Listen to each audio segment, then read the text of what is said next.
when I was a kid, I always confused John Landis and Ivan Reitman. Yes, I can totally understand that. Because they're similar guys in a similar time Hmm. doing similar movies. Right. All And right. not only that, but like they both have sons that have gone on to like make films and stuff too. Yes. What do you call it? Jason Reitman is in the movie we're talking about today. Yes, sir. It's a memorable part. Yeah. Welcome to Pop Culture Man Children, PCMC. I'm Mike Bongiorno. This is our New Year's special. Doing something different from the last couple of years. What we've been doing the last couple of years has been doing Twilight Zone episodes, but I wanted to switch it up this year and talk about one of my favorite New Year's movies. I'm joined today by my good friend and yours, Mr. Peter Marsh. Hello, how you doing? I'm doing fantastic. You all know Peter from his YouTube channels slash podcasts, Comic Books Transformed and the Lashercast, where he talks about respectively horror cinema, horror TV, and comic books adapted into other media. Hmm? Happy New Year. Happy New Year to you too. Was it a good 2023 for you? Um yes. The long pause is always an indication of truth. No, it was, but like we're old now. So Yes. like when I was younger, I'd be like, "Oh, this year I hooked up with this pretty girl and I got a new job or whatever." Now I'm like, "Oh yeah, I read 50 books and I watched this whole series and Yep. I probably gained 10 pounds." Yeah. I did the same thing. I did like my rundown. I was like, wow, this is an eventful year. I went on a couple of trips and I mean my kid was in like a Shakespeare play, so I was very proud of her. She was What like in the play? Shakespeare camp. She was in The Winter's Tale, which is not like Shakespeare, one of Shakespeare's most known Yeah, plays. I've heard the name, but I'm not that familiar with Winter's Tale. Yeah, yeah, it's kind of cool. Like she actually went to a camp that was sponsored by the local college, the University of Texas, and it was like her and 10 kids, and they just put on this play, and it was kids from like 12 years old to 18 years old, and they were the people in the play. Oh, that's awesome. Yeah. Are So your that's what happens when you get old. Like you kind of like your event is your kids' event, you know? Do you think that your kids are sort of shaping up to be similar to you in a way? Like are they nerdy? Are they into nerdy things?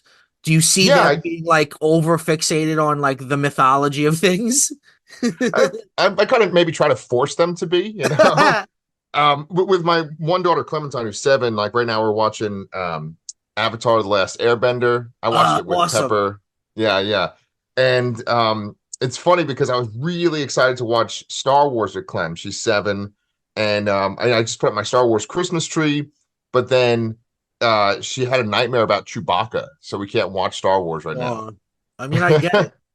You get it? I get He's it. like the nicest creature. Yeah, but in that first movie, he's played like a heavy. He's kind of like the muscle. It's a Yeah, while before he's like America's sweetheart. right. Very cool. That's awesome.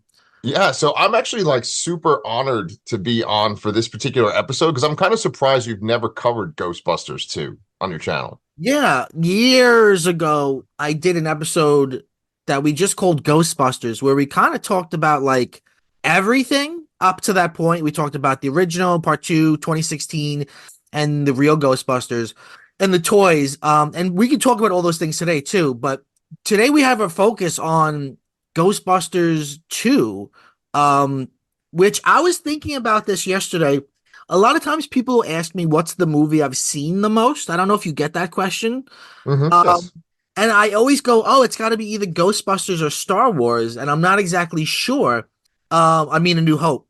But Hmm. yesterday I was like, it might actually be Ghostbusters 2. Hmm. I might have seen Ghostbusters 2 more than any other. And as I say that, I see my master's degree in cinema studies on the wall burst into flames more than any other film. Because I don't know if you remember, we're the same age, basically. There was a time where Comedy Central would play Ghostbusters 2 like every day, it felt like. Yep. and I watched it on Comedy Central constantly. Hmm. It wasn't just on there. I think it was on HBO a lot too. Yeah, yeah. Is Yeah. That's happened with me where it's like you see the sequels more. Like another thing that we're going to discuss in another recording is Gremlins 2. And I've yeah, absolutely seen Gremlins 2 way more than I've seen Gremlins. And yes, that yeah. also for me is funny because you're saying that you saw Star Wars the most. In the original trilogy, that's the one that you've seen the most out of those three. Oh gosh, that's an interesting question. Because I I don't know for me, I've because definitely seen. Good. Sorry. no, it's all right. It changes. If we interrupt each other, it's because we do this through Zoom, and there's always a little bit of a lag. It changes through errors. Like embarrassingly, there was a time when I was like 15 where I was like, I watched Return of the Jedi a lot, and I thought Return Hmm. of the Jedi was the greatest movie ever, which it Hmm. isn't. It's a good movie. It's got an incredible opening act, and it's got a really good like last act, and then in the middle there's a lot of trying to get through doors. Um, but then like like I do believe that the best Star Wars movie is Empire. So like if I were to just pop one in now, I would probably want to watch Empire. But I don't know. Right. I feel like I've seen A New Hope just a lot. There's something so pure and uncomplicated about A New Hope. Hmm. What do you think? Yeah. Good. Of the original Star Wars trilogy, which one do you think you've seen the most of? Oh, it's definitely Return of the Jedi. I just Oh used to yeah. like pop in the VHS and just watch it. And I always used to watch like the Jabba stuff. Then I'd kind of skip through the middle, like you just said, and then just watch Vader and Luke in the final battle or Yeah. whatever. And so, somebody once made a point that like, Jedi might not be the best of the original trilogy. It might be the least, but it has some of the highest moments. It has like Luke Yes. and Vader fighting for the last time and the empire being destroyed. So I always liked it as a kid. But yeah, Empire is my favorite too. Wait, I'm remembering. Didn't you have a fun story where you met Mark Hamill and you told him that Oh Return of the yeah. Jedi was your favorite? I still cringe. There's those moments that you think about like 30 years later and you're like, oh, like you shudder. I waited online at the Menlo Park Mall like for hours just talking to other Star Wars fans, and I was like a teenager. He was signing a comic called The Black Pearl, which is for like Dark Horse, and it was actually kind of perverted, had like a lot Okay. of nudity and stuff in it. And I got a copy of it for him to sign, and when I walked up to him, I went, "Hey, Luke," like just like an asshole. And then I was like, I just watched Return of the Jedi, my favorite Star Wars film. And it's like I found out that he didn't like Return of the Jedi, and it's just awkward as hell. But you know what? He probably gets that exact conversation 5 times a day still. So I'm Right, sure he right. doesn't remember. Well, now he's got people saying to him, "You didn't like The Last Jedi? Why not?" You I know, know? I'm sure. Yeah, that's what I would say to him if I fucking saw him.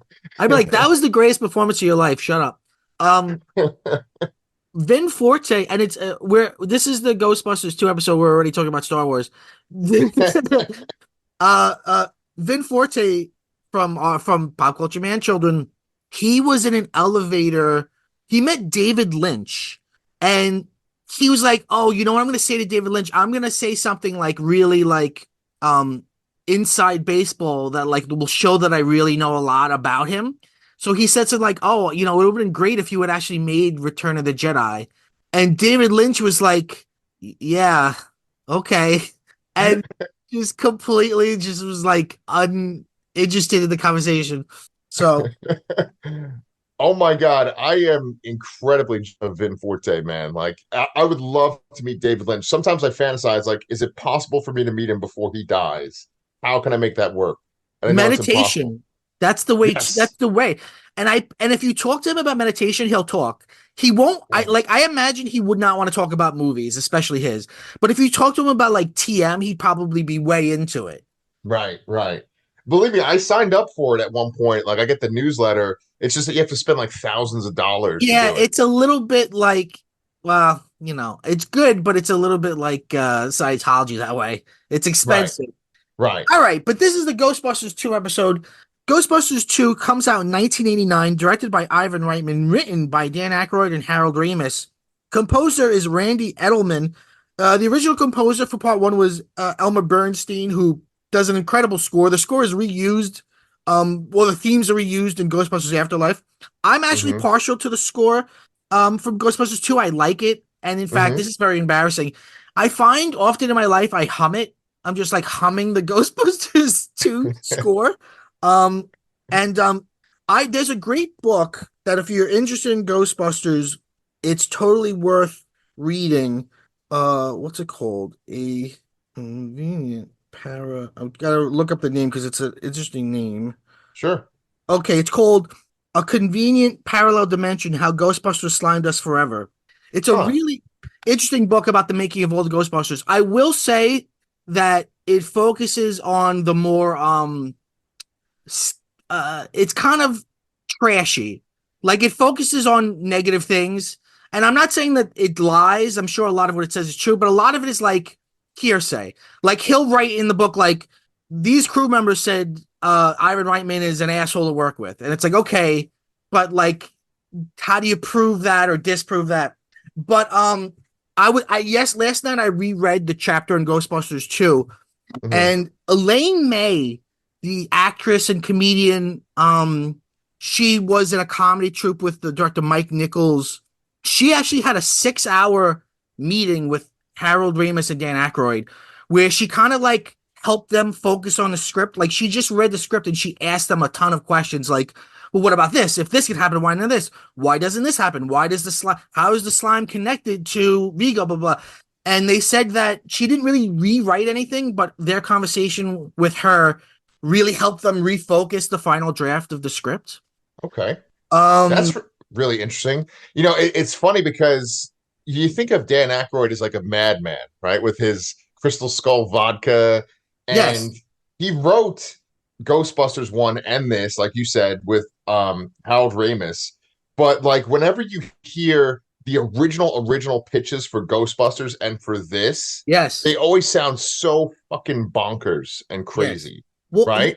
yeah, he is. Dan Aykroyd's a very interesting person. He's brilliant. He's on the autism spectrum. Mm-hmm. And the way I think of it, like, is he is like a font of creativity. Like he like the original script to the Blues Brothers was like 700 pages or something insane like that. Like he just has ideas. Like his original script for Ghostbusters before he even worked on it with Harold Ramis was like they went to Scotland, and there was like they wanted to help, like, just create their, they spend 3 days inside a giant tube under the, Yeah, like, it's just pure creativity. And then Harold Ramis has to come in and like shape it and be like, okay, well, let's get like back to reality. Where are the characters? Where are the jokes? right. So it's really fascinating. And I don't know about you, like I'm always really fascinated by the history of different like scripts and how they develop. Like there was Yes. a an early, for a long time, Sigourney Weaver wasn't going to be in Ghostbusters 2 because she was having a big dispute with the studio Columbia, because they had basically stiffed her on money that they owed her. Oh, Everybody in the original movie had back end percentages, and when it came to her, they did that weird Hollywood math where they went, the movie didn't make any money, which is just crazy. And she was like, well, she was like, I want you to do an audit or I'll sue you.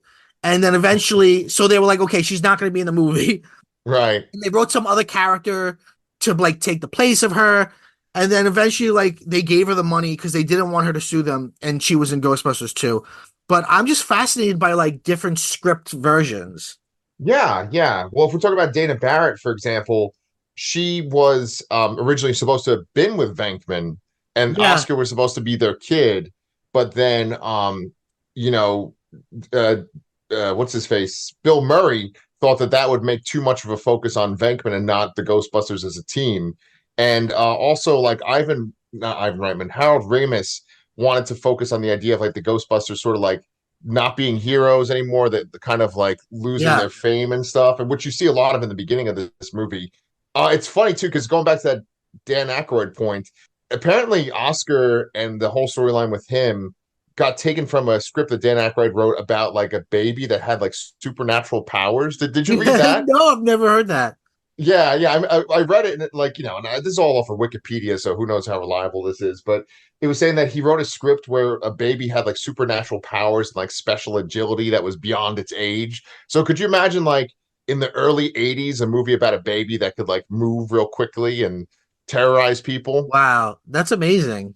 Yeah, yeah. It's just it's weird, like the hodgepodge of stuff they come up with to make these movies, and yet Ghostbusters 2, in a lot of ways, this is the main criticism that people give it, is that essentially it's just a copy of the original. You're just like changing the details. Yes, it's a different story, quote unquote story, but the narrative beats are the same.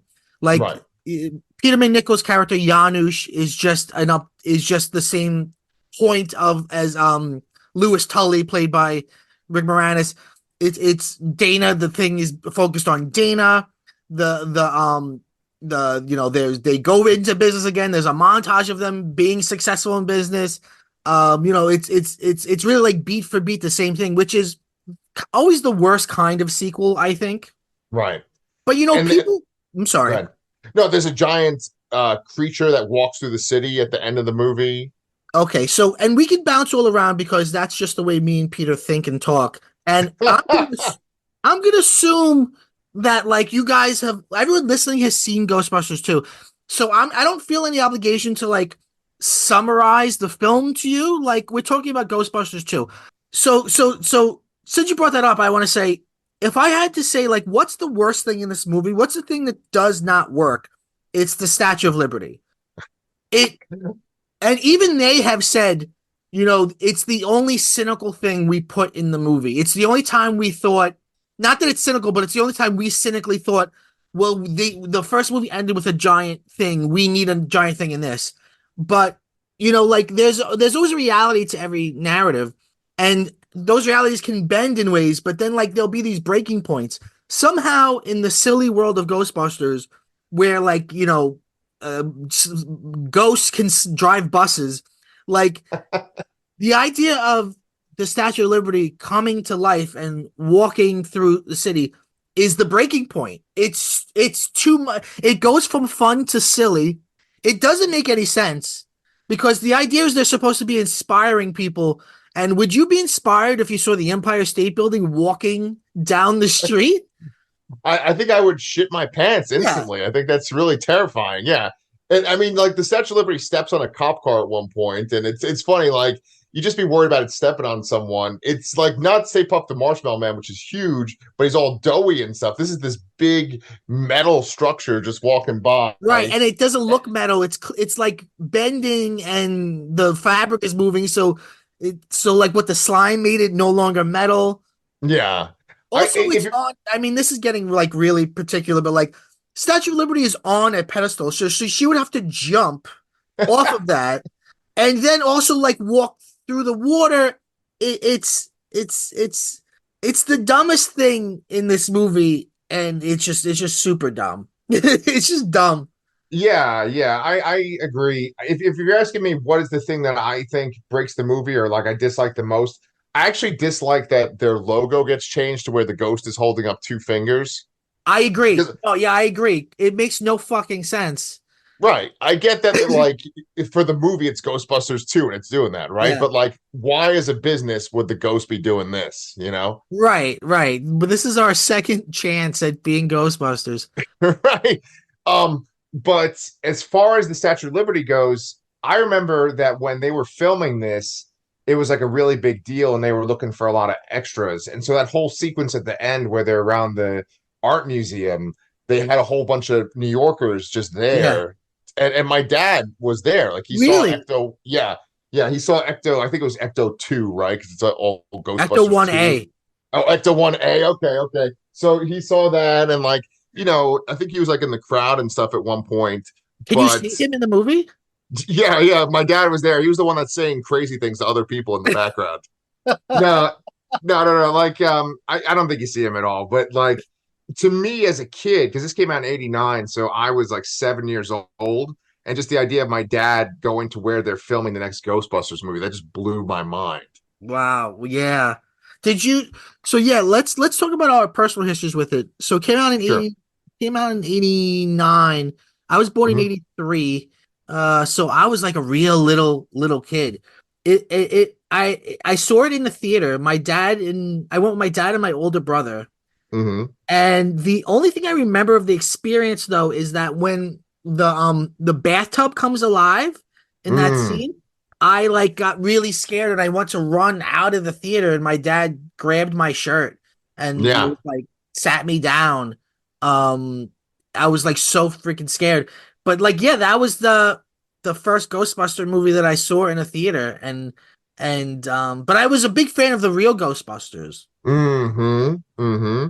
Did you And see I'm it in the theater?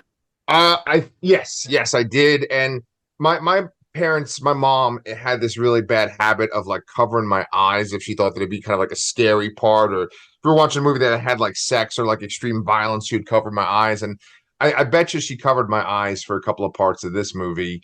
I remember being really scared because you talk about the tub. The tub is scary. It kind of looks like a sandworm from Dune or something when it comes out Yeah. to get Oscar. But the thing that always stood out to me, the thing that always scared me, was when Janosch goes to check up on Dana when there's the blackout, Yeah. and he like says something creepy to her, and then he goes and leaves, and then he just his eyes glow and he's wall. That's nightmare fuel right there. Yeah, and I agree by the way. There's also the scene where he's dressed like Mary Poppins, which is very, very disturbing. Um, Yes. I don't even know why he does that. I guess because there's a blackout, but it's just weird. Like there's a lot of weird stuff with him. Yeah, yeah. I want to get to Janosch, but you just asked me about the real Ghostbusters, and I had this thought before, and I thought it was so profound. Probably like 8,000 people have thought this before. But when you talk about all the stuff that we loved when we were kids, right? Like for me, it's like, Transformers, He-Man, Ninja Turtles, right? And you and I have like covered a lot of these on our both of Yeah, our channels. Um, Transformers, He-Man, Ninja Turtles. Ninja Turtles started out as a comic, but otherwise everything else starts as toys where they have a tie-in cartoon, yes, and then it becomes eventually a live action movie, right? Often towards like the end of its fame, right? yeah, But Ghostbusters is interesting because it's a live action movie first, then it becomes a cartoon and right. And toys. and in some ways, I always felt like that gives it more integrity Mm-hmm. Mm-hmm. because it's a work of art first. Yeah. Um, how do you feel about there's obvious changes in this movie that they make to accommodate children that they think are going to see it, and they Mm-hmm. even like I even read that Dan Aykroyd and Harold Ramis and Ivan Reitman were all aware of it. Like the only reason Slimer's in the movie at all is because of the cartoon, and there Right. was actually more of there was a whole subplot with Slimer. He Mm-hmm. wanted to fight Vigo and like I think he talked and stuff. Oh And my God. they screened the movie. They screened like the dailies, and Bill Murray is there, and he was like, "I thought the movie was called Ghostbusters, not fucking Slimer." Oh So man. they were like, "Okay, well, he's not happy," so they cut out a lot of Slimer. Good. Right, right. But I mean, look, so obvious ones are they're not smoking cigarettes like they were in the first movie. A Mm-hmm. lot less cursing. There's some cursing, Mm-hmm. but a lot less. Um, and to me, the biggest like change is I feel like they changed both the design and the character of Janine to match her cartoon version. Mm-hmm. That is a really, really good point. And she's like really horny in this too. That has nothing to Yes. do with kids. But yeah, it's funny because there still are a bunch of like, entendre jokes and stuff where there's like Yeah. sexual jokes. And there's this weird thing with her and Lewis like getting it on in Dana's apartment. I remember like as a little kid thinking that was weird. But yes, that's a really great point that she kind of matches the cartoon. I mean, there's also like the cynical idea of, well, they introduced these like slime packs as like their blasters now, and two of them have the slime packs and two of them have the proton packs. So it's just Yes. like more And toys, I had right? the slime pack toy. Yeah, yeah, yeah. It was a super exciting thing. Like for some reason, our generation we were really into fucking slime, like with the ooze from the turtles and the slime from the Yes, yes. Ghostbusters. And I think But like He Man good. there's a really great, and I didn't notice this until I was older. There's a great sort of meta reference to that, and it's when Bobby Brown, who's on the soundtrack, has a cameo in the movie as a Yeah, doorman, right. and he meets them and he goes, "Hey, can I have one of those proton packs? My little brother really wants one." And then Egon says, "The proton pack is not a toy," which is clearly a meta reference to the fact that it is a fucking toy and that we all had them. Right, right. Yeah, So my it's cousins yeah, absolutely had them. I was always like the grub cousin that just didn't have any money, and I always like played with my cousin's toys. and they had like Ninja Turtle weapons and masks, and they had Ghostbusters proton packs and stuff. There's a proton And pack behind me right now. The listeners can't see it. I'm so Come on. jealous, man. But they had all the Dress for toys the and stuff job you too. want. Yes, yes, yes. Well, it's funny though because Ghostbusters was so big when I was a kid when we were both kids, with the cartoon and with the toys. I was just like obsessed with the fucking toys. And then like this movie, it just doesn't feel like it when you watch it. Like like it Hmm. feels just like the first movie, but by the point of this movie, there's already like two different paths. There's like the Ghostbusters of the cartoon and the toys, and there's the Ghostbusters of the movies, Right. I remember as a kid feeling like this movie begins with this idea that after the first movie, um, they got sued by a bunch of people and sort of the whole bill got put on them, which kind of makes no sense because nobody fucking remembers the Stay Puft Marshmallow Man. There was no footage of it. But Yeah, anyway, yeah. even as a kid, I remember going like, no, they're not out of business. Like I've seen them 5 days a week. Like they've got plenty of business. They've Right. done great. They've dealt with banshees in Ireland and fucking, like sexy siren rock stars The and Boogeyman. the boogie, yeah, and fucking San Haim in the Halloween special, uh, Yeah. like, uh, and I always resented that even as like a story thing because ghosts exist, but they make it in this movie like the uptick in ghosts is when there's a bigger thing around. Like the uptick in ghosts in part one is because of Gozer, and the uptick in ghosts in this movie is because of the slime, which Right. is related to Vigo, although not that well established as how it's related to Vigo. Yeah. Well, okay, so let's talk about Vigo for a second, right? Vigo is like this really striking looking character. That painting is amazing. I Yeah, remember seeing like that painting. Someone had it like in their garage or something like that during Halloween this year, and I was like, that's fucking awesome. They had like a yeah, full Vigo painting. But Vigo, the actor, he's he's got this crazy name, Wilhelm von Homburg. yeah. That's Vigo's body, but then his voice is Max von Sydow. Uncredited. Yes, yes. And it's funny because I distinctly remember when he shows up in the movie and he's kind of scary for me as a kid. Yeah, But I thought his voice was awesome. And I mean, I think that's pretty appropriate because Max von Sydow's voice is yeah, awesome. His yeah. line delivery is great. And so he has this like gravitas as this villain. Um, and it's interesting about Ghostbusters because the villains are like cosmically powerful and can do this kind of crazy stuff, but yet they're also kind of like weakened or whatever. Like they can't fully Hmm. do their thing. That happens in both movies, right? Like they do these crazy over the top things, but Yeah. they're not able to like unleash their power until the end. And Interesting. that's really present with him. They talk about how like he lived for like a long time. He was a magician, and they killed him like by, like hanging him and stabbing him. It was almost kind of like Rasputin. Like Yes, you know yeah. how Rasputin wouldn't die. But there's never a thing where it says like he dabbled in using people's emotions to make Right. some kind of. There's nothing like that. Right. There should be, right? There Right. definitely should be. Because it seems like the slime is what is the engine that's bringing him back, but it's never clear. But again, cynically, you might say, well, we sold a lot of green slime so far. How about pink slime?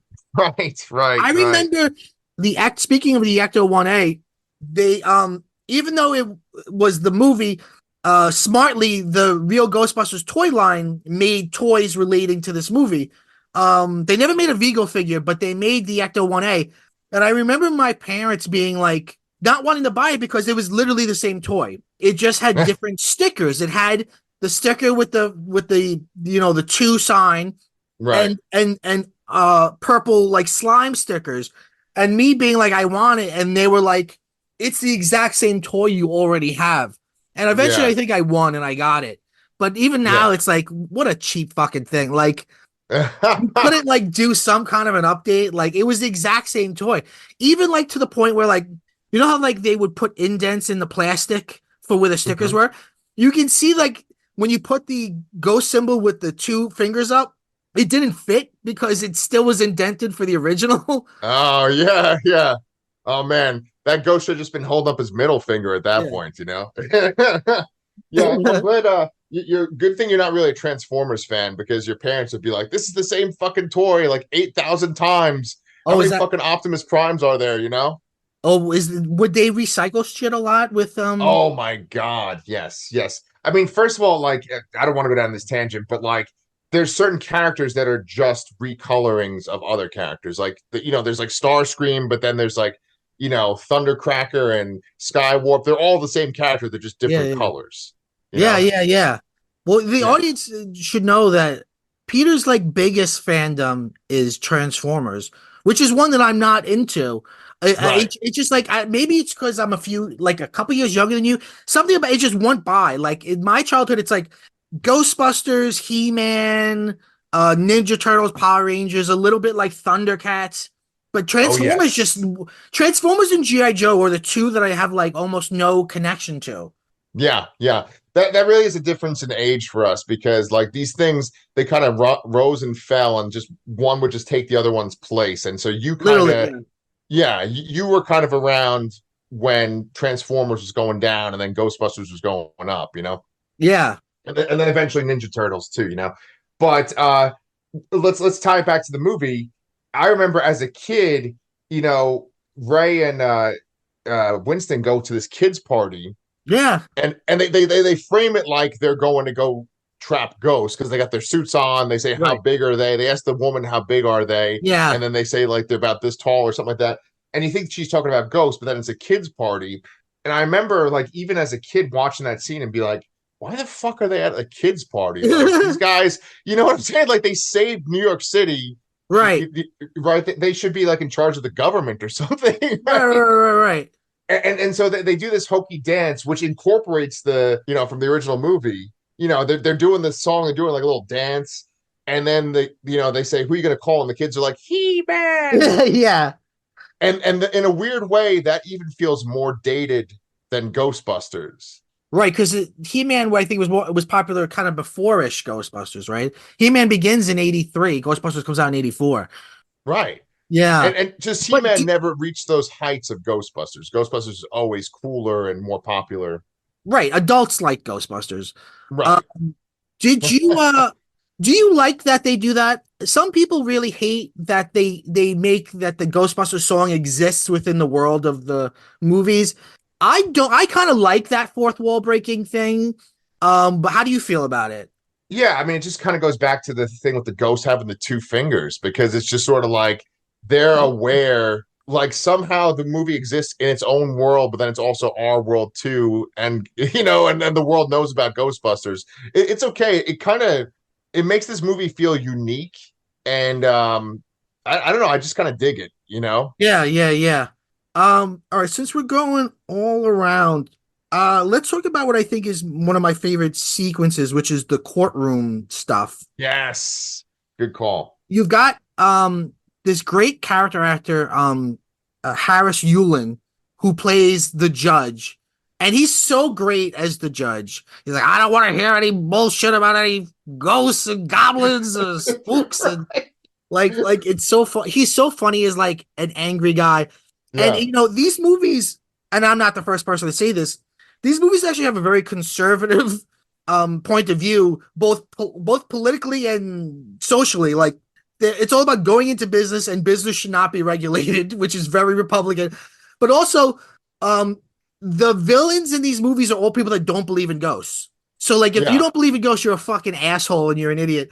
So but I love the chart. I think it's actually a very clever way to get Lewis back into the story to have them be the lawyer. I mean I find all of this really funny. Like I laugh a lot during the sequence. I got my law degree in night school. Well, that's okay because we were arrested at night. Like shit right, like that. Like or when he's on the stand and Peter's like feeding him the lines of what to right, say.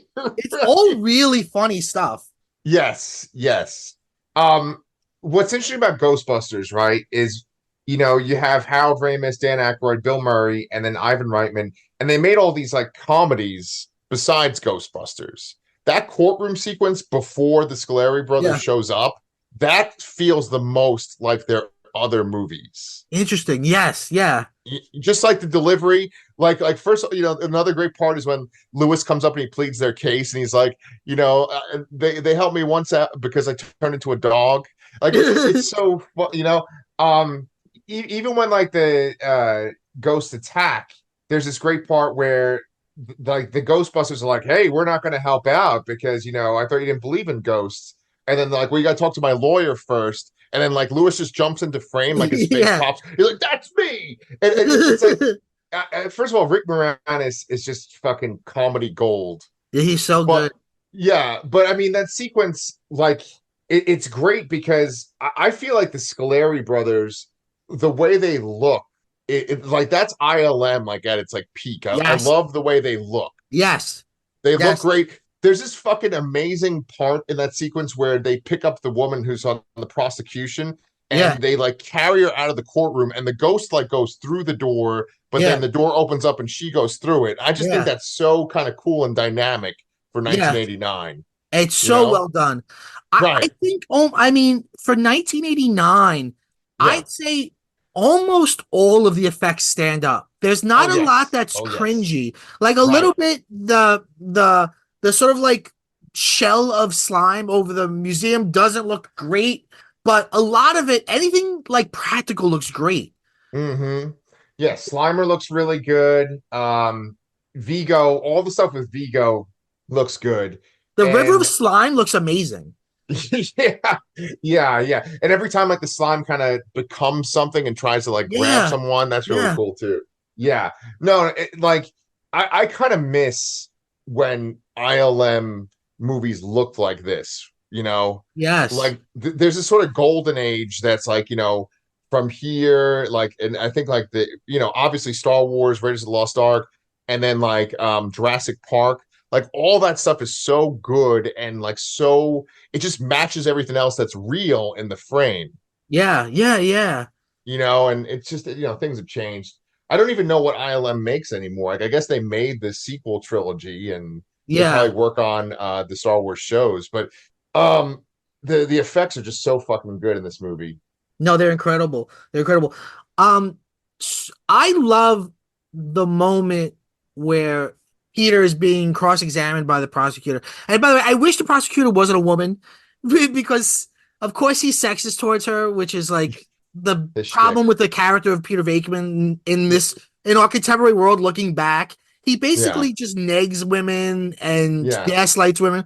Um, but I love when he says sometimes shit happens, someone's gonna deal with it, and who are you gonna call? Even as a Right. kid, I remember being like, yeah, Yeah. he Take said that. Take that, New York State. Yeah, yeah. it. Right. He dug a hole.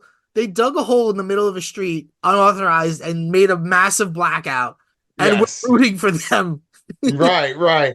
No, I mean, it's funny because when you're a kid, you're so kind of focused on like the ghosts and the lore and the jokes and stuff that like there's all this like legal shit going on that like it just kind of doesn't seep into your brain. Yeah. And like I think I didn't even understand why they were in the courtroom the first time I saw this. Yeah. Like Yeah. I I get didn't it. realize that they fucking like shut down New York City because they knocked over a fucking pipe. Yeah. Right. You know.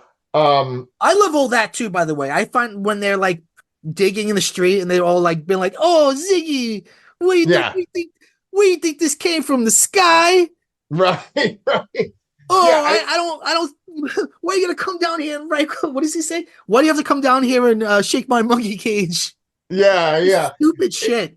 it's funny because like Ghostbusters was such a huge hit nationwide, and everyone knew about Ghostbusters. But I think for us as kids of New York, it Yeah, has like this significance because you just know that feeling. They have commentary on New York in both of these movies. Bill Murray right. does a speech in both movies about New York. Yes, And the mayor's in it, and like just there's so many New York references. That's why when they did Ghostbusters Afterlife and it's in this fucking like Midwestern town, I'm like, yeah. come on, It that's not feels so different. Ghostbusters. You're right. It feels so Yeah, wrong. Yeah, yeah, yeah, yeah. yeah. And so, it's funny because that's kind of that was the impetus of us to do this episode, was that we started to talk about Ghostbusters Afterlife, and then we started talking about this new one. What the fuck's it called? It's like Ice Age or something. Ghostbusters. Frozen Empire. Thank you, Frozen Empire. And we were essentially saying that like Frozen Empire feels more like the Ghostbusters cartoon, and it's like they seem more like focused on lore and stuff for these new movies Yeah. versus the comedy of the first two. Right, right, right, exactly. I mean, I like Afterlife, but it's a kids movie. It's not a comedy. There might be some funny things in it, but it's not a comedy. Right. And I don't know what, from the trailer for Frozen Empire, it doesn't look that like that's much of a comedy either.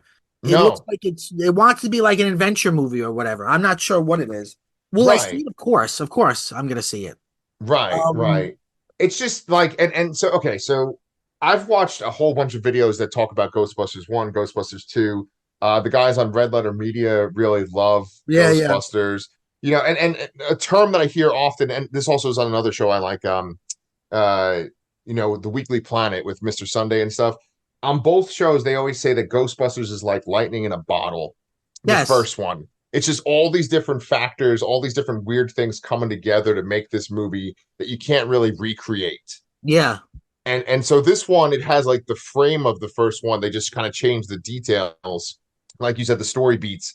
Um, but as you can see, even they can't recreate the first one. Well, it's interesting. Like, I was just thinking about this when I was thinking about The Exorcist Believer. Oh no. There are some, which I didn't hate it, by the way. I thought it was okay, but Yes. there are some, like there are like series like Star Wars where like there are good ones and bad ones, but it's a series.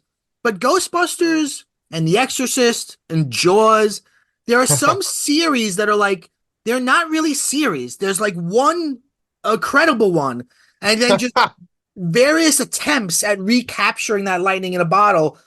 Some work and some don't. I happen to like all the Ghostbusters movies, and I'm a big defender of the 2016 one because I feel like in some ways that is actually in spiritually like more like the original movie. At least it's a comedy. There people don't like it. I'm not sure why, but Because it like has women in it, right? oh right, that's probably it. Yeah. Um, like stop trying to make Exorcist movies. Like there's Yeah. just the one, Mm-hmm. but they won't. They won't. Yeah, yeah. I think that's a really great point. And it's funny because I know that you and Vin Forte were talking about Star Trek Generations recently. I think when movies work as a series, you always have to think about that poster that has like scenes from multiple movies on one poster. Like Star Wars absolutely does it well because you'll have stuff from A New Hope and Empire and Return of the Jedi. And you're like, okay, so that's this planet, that's Return of the Jedi, that's this planet, it's Empire Strikes Back. With other movies, it's essentially it would be the same poster, right? Like with Yeah, this, you know what I'm saying? Like with this, it'd be like, oh, it's New York. Okay, well that's the first Ghostbusters, and then maybe you would have like Gozer on one side and Vigo on the other side, and that'd be kind of compelling. But usually when the whole motif and the look changes and there's new characters introduced, like the only new characters that are introduced in this are Vigo and Janosch. You yes, know, otherwise it's just pretty much the same people again from the first one. Even yeah, some of the ancillary characters are the same people, like the mayor. yeah. Um, but yeah, I think that like you're 1,000% on the money. That there's some movies where it's just like they're just kind of trying to do the first one again, and I think that for it to work as a franchise, you need to have like new, different components each time. So maybe Frozen Empire actually might be the start of something good. I mean, it could just be its own thing, and I think we have to kind of just detach the idea of it being like Ghostbusters.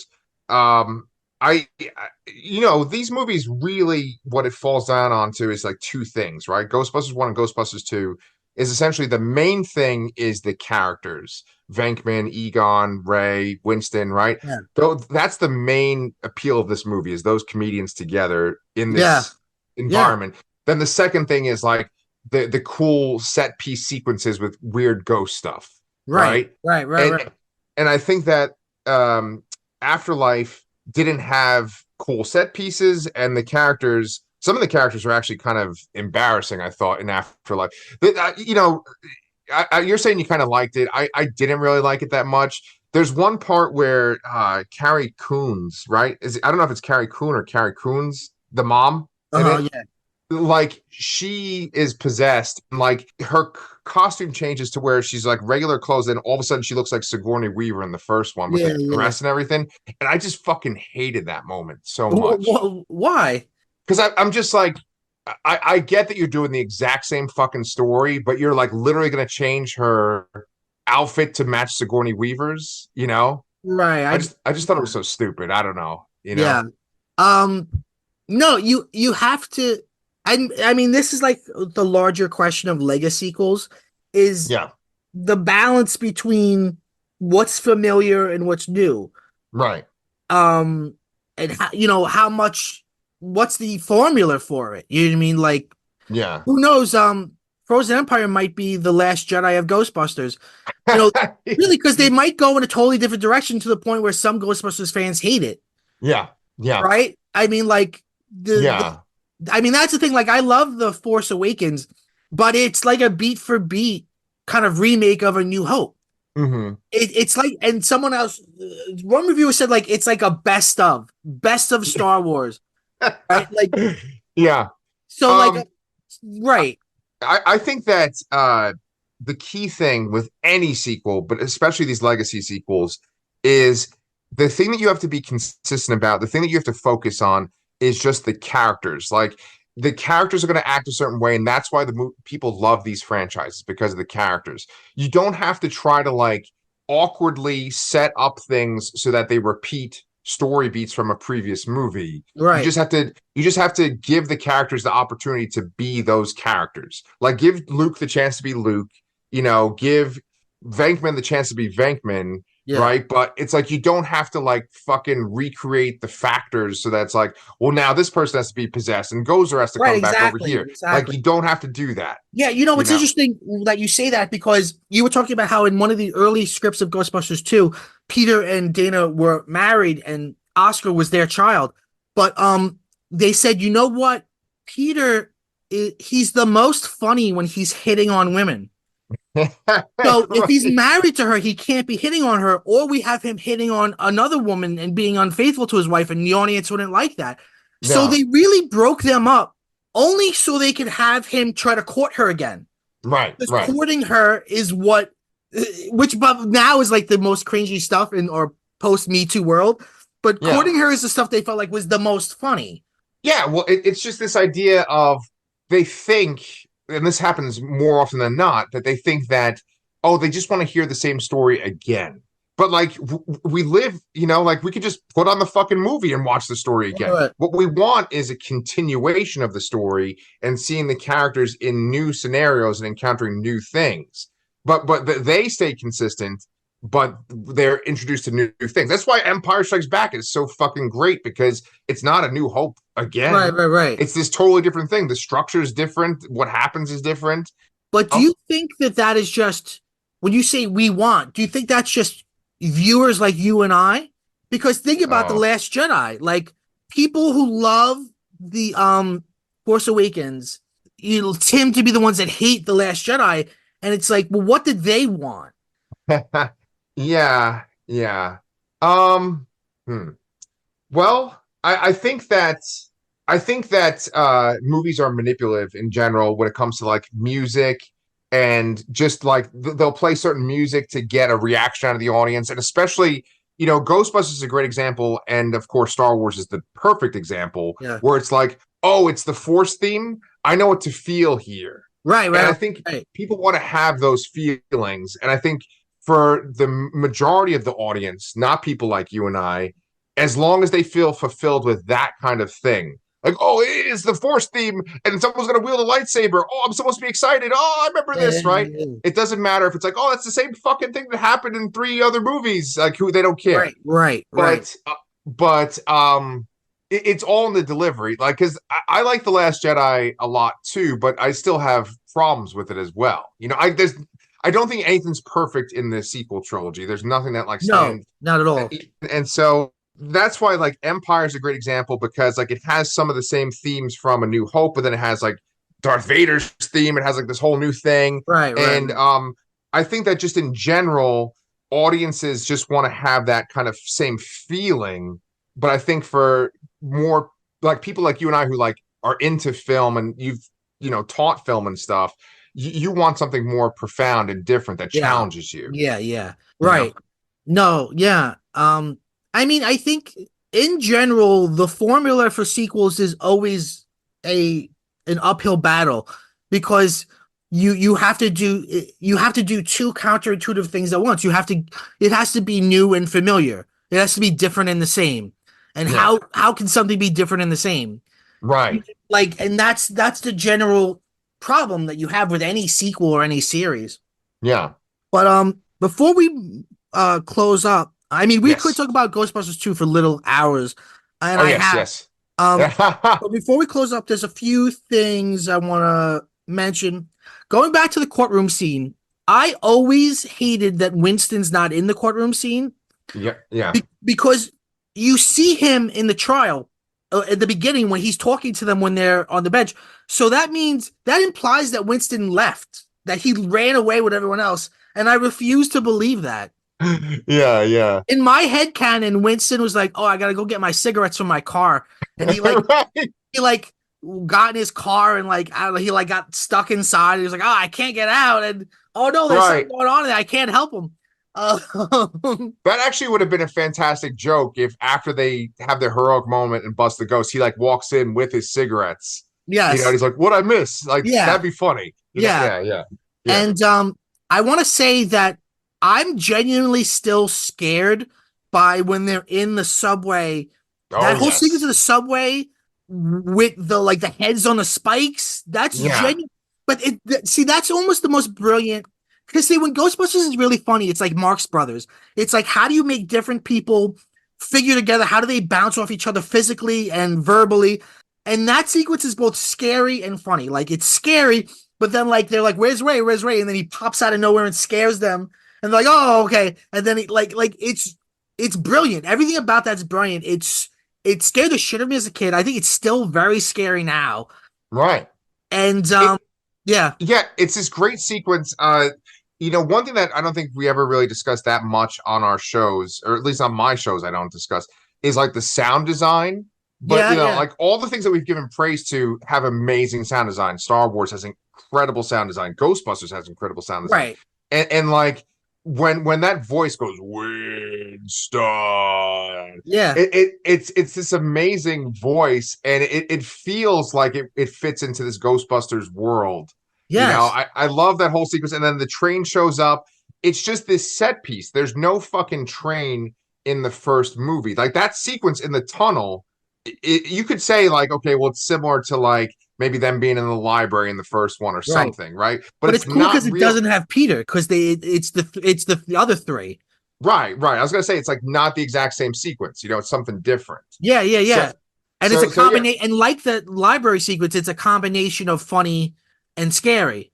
right, right. Yeah. So I mean, I think the reason why that sequence kind of always stands out, and I always remember that sequence too, is because other scenes are almost like mirror scenes to the first movie, beat for beat with the people in them. But this is a different one, you know? Yeah, yeah, I agree. I agree. Yeah. What's cooler, a lightsaber or a proton pack? I This is mean, like just kids in a cafeteria conversation. yeah. I mean, okay. So just being from New York, and I think Ghostbusters is cooler, especially the first movie, than anything Star Wars. I would say a proton pack. But I'm also kind of lying to myself because if I like walked out of my house and I had a fucking lightsaber on my belt, I think that'd be Yeah. the coolest fucking thing ever. But I'm gonna go with proton pack. And you live in Texas where you can open carry a lightsaber. Yes. Um, Oh my gosh.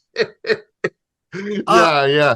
in 2016, when actually for like a while after 2016, when the remake came out, Madame Tussauds in New York City had a Ghostbusters virtual reality experience that was like you put on a proton pack and you put on these goggles, and it was one of those things where like it wasn't just virtual reality, like you were walking in space. Like at one point you're outside and like they have fans blowing, like so like world that you're like tactilely touch, like the real world you're touching matches what you're seeing.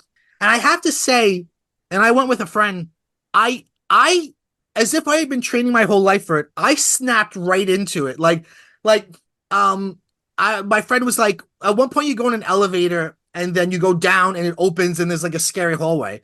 And my friend was like scared, and I was like, let's go. Yeah, yeah. She was Oh like, I don't know. And I was like, you've got a fucking proton pack. What man. you come on, this is the fucking job. And I swear to God, you have to go in fours. So it was me, my friend, and two other strangers. Hmm. And I immediately took the fucking Peter role. I was like telling the strangers what to do. I was like, you throw a trap, you fucking move it, blah, blah, blah. I started directing everything. And I was like, I have perfect training for a job that doesn't exist. Like I was so thriving in that moment Yes. in a way that I will never thrive in my real life. Oh my God, I'm so jealous. Like, I think that if that had happened to me, that would be a moment that would rival the birth of my children. Just oh my God, I wish we had something like that. Was it like stuff from the first movie, the second movie, or was it like the 2016 one? The proton packs looked like the 2016 one, but it was mostly its own unique thing. Actually, it was Oh, more okay. like the first movie because Stay Puff comes out and like he Oh, rips the wall down. It's pretty wild. oh, It was. oh man. I've done a lot of these virtual reality things, and it was the best virtual reality thing I've ever done. Oh, I'm It jealous, really man. like it was wild. It was wild. Yeah. Um. All right. So before we end, can you rank the four Ghostbusters movies?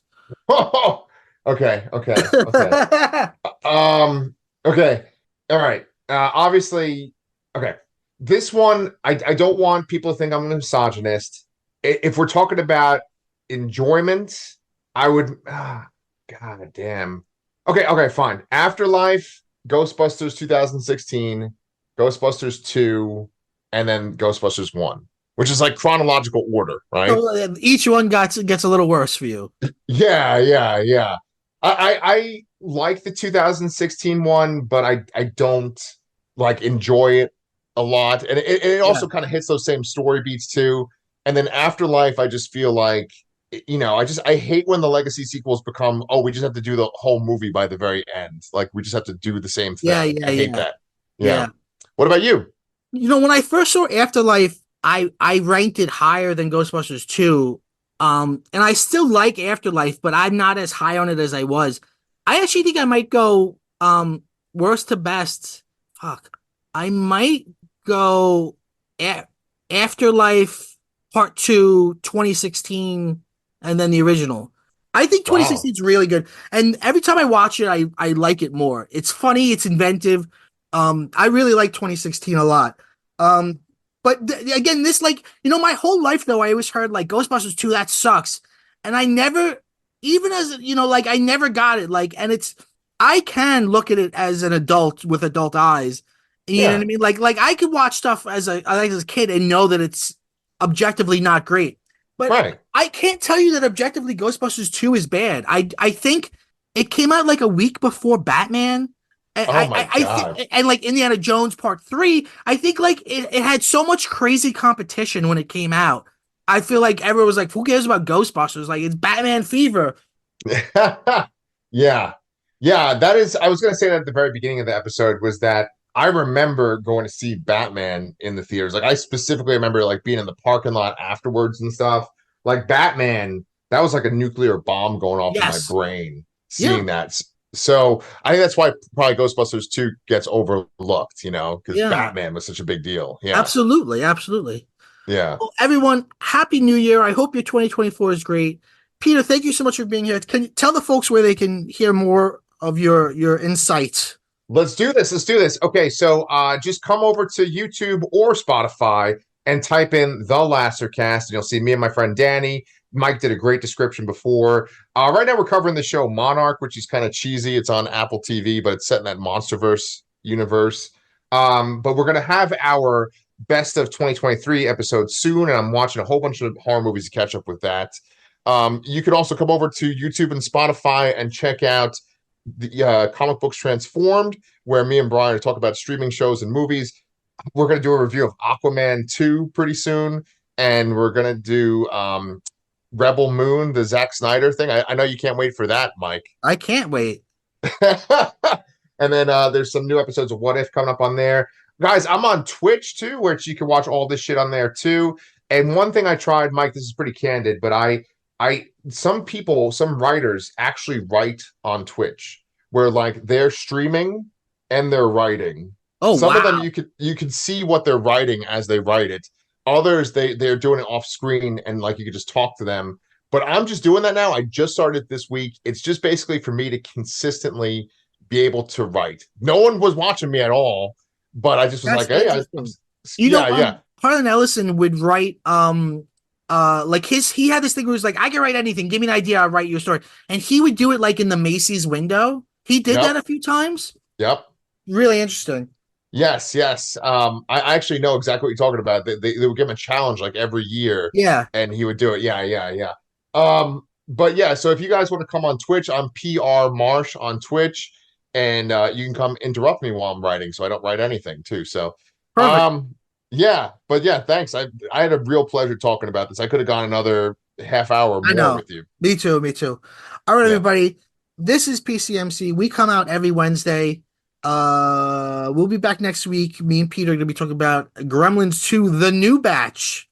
Pete, we nice. end every episode by saying go bye bye. Go bye bye.